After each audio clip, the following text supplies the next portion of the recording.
Bundan oldingi videoda tekinga skin olishni o'rgatgan edim.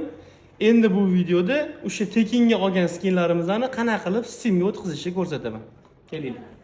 Buning uchun bizga telefon kerak bo'ladi. Nimaga telefon? Kompyuterdan o'tkazsa ham bo'ladi. Telefondan sirazi o'tadi. Steamga kiramiz. O'zimizning rasmimizni ustiga bosamiz. Bu yerda inventar. Ko'pchilikda inglizcha bo'ladi. Nastroyga kirib birinchi ruschaga qilib oling. Inventarga kiramiz.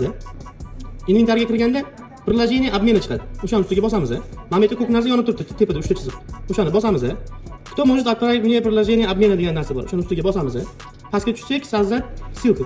Bitta bosamiz, soздать ссылка qilamiz. Buni keyin kopировать qilamiz. Copy. Endi biz Telegramga o'tamiz. O'sha sizlarga yuborgan ссылкамga kiramiz. Xo'p, profil. Mana bu yerda ссылка обмена. Mana shu ссылка обменaga hozir kopiya qilganimizni qo'yamiz. Сохранить. Endi biz profilimizda masalan deylik, mana buni olib olaylik, revolverni. Mana bu yerda вести degan joy bor. Mana shuni ustiga bosamiz, отправить. Bo'ldi, ketdi. Отправление ваш Steam bot. Endi Steamga kiramiz. Bizga уведомление keldi. Mana shuni ustiga bosamiz. Bizga уведомление keladi. Mana shu aylangan ustiga bitta bosamiz. Mana bu yerga птичка qo'yamiz. Kondensatsiyani bosamiz.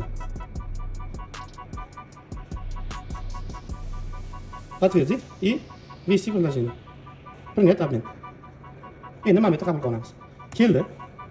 Hozir men buni sizlarga ko'rsataman. Mana Star Trek'li revolver atirgullaringdan sani. Buni infosi после полевых испытаний. Xullas, foydalaninglar. Mana shunaqa tekin ma'lumotlar kerak bo'lsa, kuzatishda davom etinglar.